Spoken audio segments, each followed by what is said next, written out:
Saya cerita yang ringan-ringan saja sebagaimana sanad saya dari guru-guru saya ila Rasulullah Shallallahu Alaihi Wasallam. Agama itu dimulai dari kesenangan, happy, farah kalau dalam bahasa Arab al-farah. Ayatnya jelas kul bi fadlillah wa bi rahmatih fa bidzalika falyafrahu. Ingat Muhammad dengan fadl Allah, anugerah Allah dan rahmatnya, kemudian dengan itu kamu harus senang. Sehingga dengan senang kepada Allah dan Rasul itu nikmatnya Masya Allah. Andai kan senang itu bisa ditakar, orang yang sedang tahajud menangisi dosanya plus menangisi nasibnya kalau di perantauan ini. Itu senangnya sama orang yang sedang dugem itu mesti kalah, mesti senang yang sedang tahajud. Karena orang-orang maksiat itu sebenarnya orang-orang susah. Kalau tidak susah gimana? Setelah itu semua ditanya senangnya di mana? Tidak tahu dia mabuk. Sementara senang kamu ingat betul tadi malam saya nangisi dosa-dosa saya, nangisi nasib saya, kemudian tenang karena kembali ke Allah, kembali ke Rasul. Itu luar biasa senangnya. Tapi masalahnya sekarang ibadah itu kayak ancaman. Kalau ada pondok mewajibkan tahajud itu santrinya itu sudah mendelik dulu. Kalau di masjid-masjid gini itu kira-kira diwajibkan tahajud orang juga protes. Ini aliran sesat, sunat kok diwajibkan. Jadi agama itu banyak keunikan, tapi yang jelas saya pastikan kamu harus senang.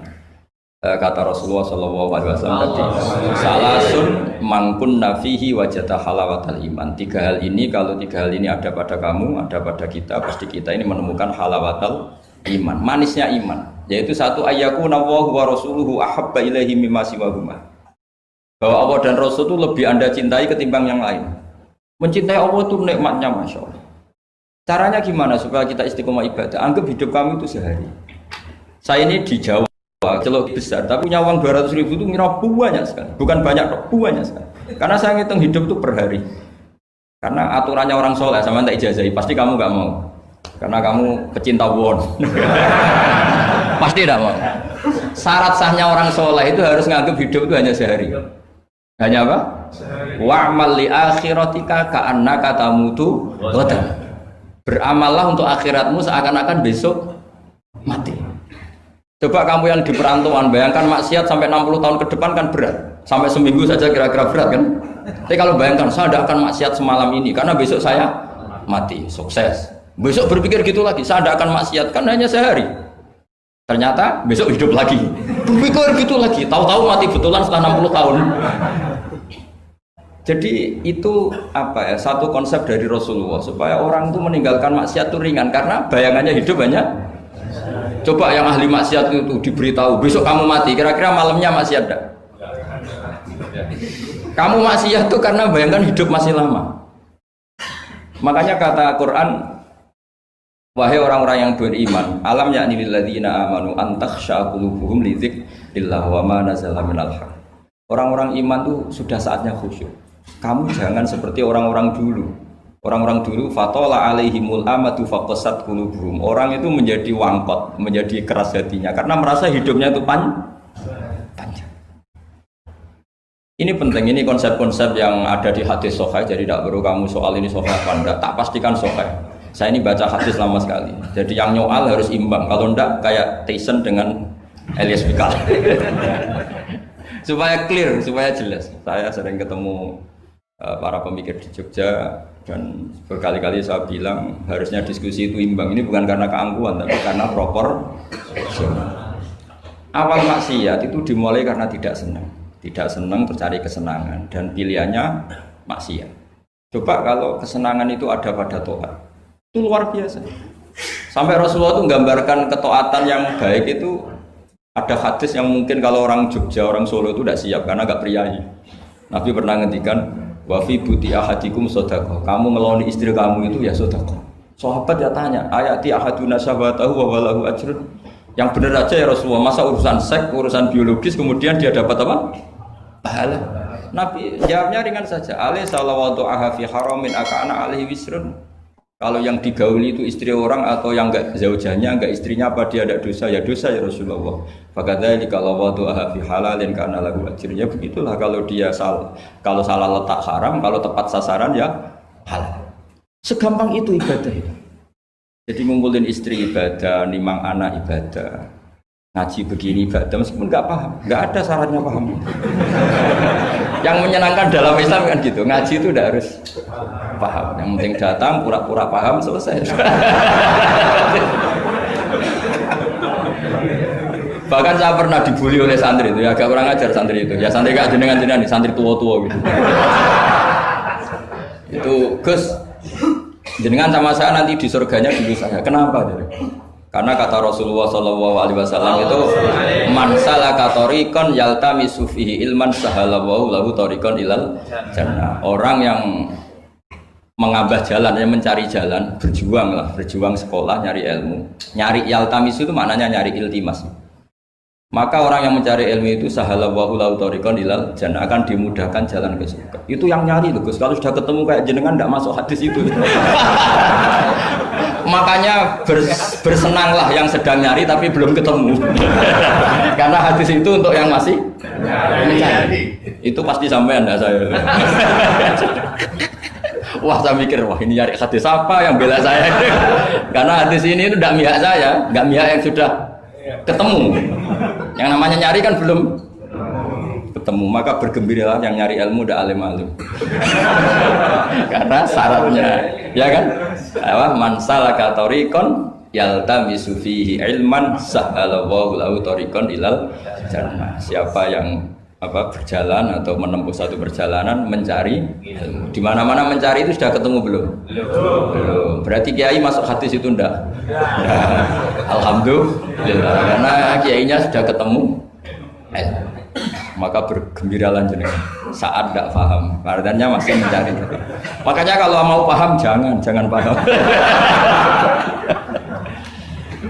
Karena saya ini kebetulan memang peneliti hadis dan saya banyak menghafal hadis karena saya suka dengan kalimat-kalimat jamiah, kalimat-kalimat yang komplit dari Rasulullah SAW. Sehingga ngapalkan hadis saya itu banyak dan imbang itu ya balance kalau dalam bahasa inteleknya itu. Saya termasuk menghafalkan hadis wa innal alima la yastaghfiru lahu man fis samawati wa man fil ardi hatta al-khitan fil bahr. Sebagian riwayat wa inna mu'alliman nasi al khaira la yastaghfiru lahu man fis samawati wa man fil ardi hatta al-khitan fil bahr wa hatta an-namlatu fi juhriha. Ini hadis tandingan. Jadi yang tandingan tidak hanya 01 02, hadis juga ada hadis apa? Tandingan. Tidak apa-apa, ilmu itu memang butuh apa? Butuh perimbangan ya, butuh balance. Enggak boleh ilmu, tapi karena ilmu enggak pantas diomongkan tandingan gitu aja. Kata saya ada hadis yang bunyinya gini.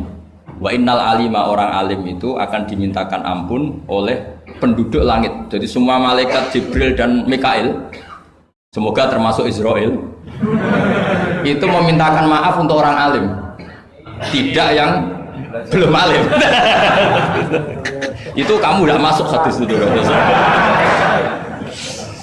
Keren mana? Wah sama kerennya Gus.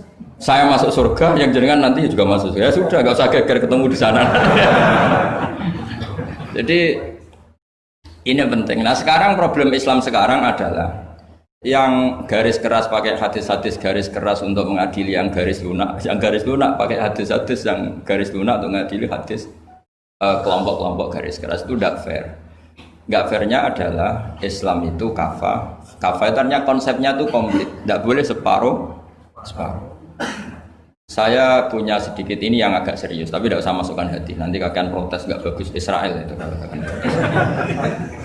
Begini, Abu Bakar As-Siddiq itu terkenal layinal janib, mutawadi, layinal janib, sahlal akhlak, namanya layinal janib. Orang yang sopan sekali, santun sekali, sopan, terus simpatik, sangat simpatik. Namanya Abu Bakar apa? As-Siddiq. Tapi ketika beliau sudah iman, beliau iman itu kalau nggak salah ya kira-kira Saniyasnen atau ya Salisa Robi'ah atau berapa lah. Karena kalau dalam sejarah awaluman amanah itu sebetulnya Khadijah. Awaluman amanah mutlakon itu sebetulnya Khadijah. Awaluman amanah mutlakon bisa saja Sayyidina Ali, dan awaluman amanah mutlakon bisa saja Abu Bakar Siddiq. Saya sedikit cerita ya supaya tidak gaduh dalam sejarah.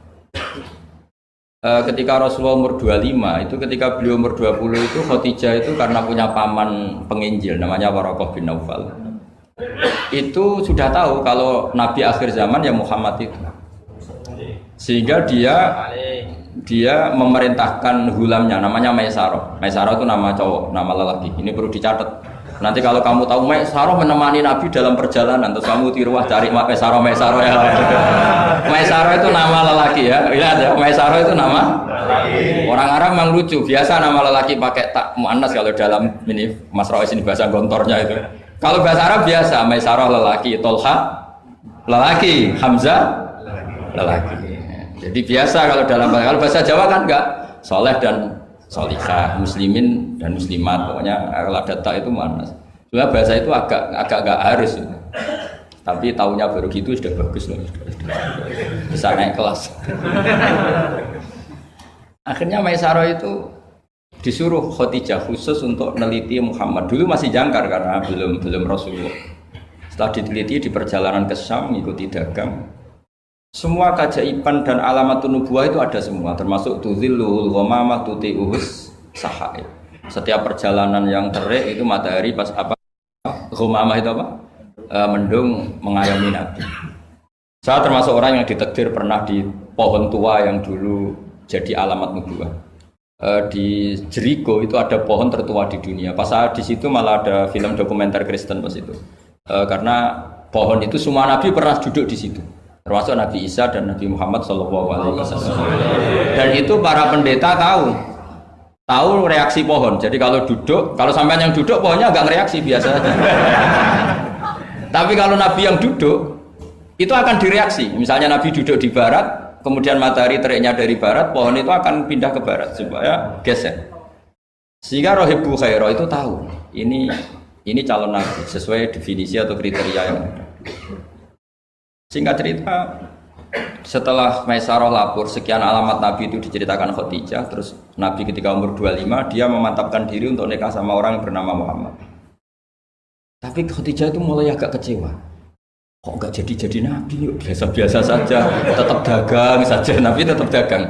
Hanya tentu tetap punya sifat amanat, kredibilitas dijaga, semuanya terjaga. Tapi enggak ada alamat Nabi yang ekstrim lah yang. Jika Khadijah mulai mamang, ini kapan jadi Nabi ini kok gini-gini aja ini. Nah pas umur 40 itu Nabi ngalami yatahannas itu yata'abbad al-layali yadawatil adat. Kalau dalam Sahih Muslim disebutkan fakana yatahannasu fil ghar wa huwa at-ta'abbud al-layali yadawatil adat. Yang dikatakan tahannus adalah menyembah Allah di gua, menyepi, kemudian beberapa hari. Terus di hadis itu juga diterangkan wa yatazawwadu lidzalik. Perlu dicatat dulu tirakannya Nabi itu ya bawa bekal. Bukan terus kelaparan 3 hari nanti fata morgana yang dilihat. Jadi ini perlu dicatat. Kadang banyak orang tirakat gak makan 40 hari, gak makan 3 hari itu malah bahaya. Karena yang dikatakan nur atau apa ternyata fata morgana karena lama enggak makan. Jadi perlu dicatat di hadis itu jelas ada kalimat wa yatazawwadu lidzalik. Ya Nabi ya normal bawa apa? Bekal, jadi tidak lapar-lapar amal. Tapi tidak satu nampan kayak makan di atas tadi ndak ya. Kalau itu makannya orang kelaparan itu. Ya tapi bagus lah, saking hormatnya sama kiai makannya banyak. Apa ngetes kiainya? Kalau banyak ada kiai ini. Tidak tahu. Motifnya apa tidak tahu. Motifnya tidak tahu. Tapi husnudzon wajib. Panitia tenang saja. Kiai itu wajib husnudzon. Harus baca ini ya Muhammad. Nabi begitu fatwa. Sehingga ini penting sekali karena jarang orang mengungkapkan ini. Kenapa jarang mengungkapkan? Kemungkinan satu tidak tahu. Dua, karena kadang kiai itu ya manusia, Ustadz juga manusia. Kadang-kadang dengan tanda kutip itu ya pecundang. Dia ngomong yang dicintai pasar, itu yang saya sesalkan betul. Tidak ngomong yang dibutuhkan dalam khazanah Islam. Itu saya kecewa betul. Dan semoga mereka itu tobat. Enggak boleh seperti itu. Coba kita ini Islam mulai kecil, punya kiai mulai kecil. Kadang-kadang tidak pinter-pinter. Karena ayatnya itu terus sama. Kubu sebelah misalnya dalil ayat ini, yang ini terus gitu aja. Kalau orang sunat diceritain Nabi Ibrahim sunat 80 tahun itu pakai palu, pakai apa itu? Kodum itu kapak langganan ya. Kalau ada orang mati ya mesti kullu nafsin dha'iqatul. Kalau ada orang nikah mesti faman rohiba an sunnati fahu, itu saja. Jadi umat ilmunya tidak tambah, itu sudah siapa saja yang nikah ya itu aja, yang mati ya itu aja kullu nafsin. Karena ya pasarnya seperti itu. Buat sekali-kali ada orang mati itu bilang, ayo pesta. Karena orang dolim ini sudah mati. ngurangi beban bumi. Ngurangi beban apa? Syukurilah kematian orang fasik ini. Itu nggak disangoni sampai sudah ada disangoni dibenci keluarganya, ya enggak? Ya daripada gitu yang umum saja kullu nafsin dha'iqatul maut. Kematian adalah mau'idhah, kafa bil mauti wa'idun. Cukup mati sebagai nasihat, ya ikut pasaran saja karena itu yang menghasilkan pasar. Tapi resikonya itu ilmu itu tidak tambah apa? Tambah. Ini kritikan saya, semoga ini membantu ya supaya ustadz-ustadz itu kalau ngaji itu mikir yang dibutuhkan umat, jangan permintaan pasar, itu tidak bagus.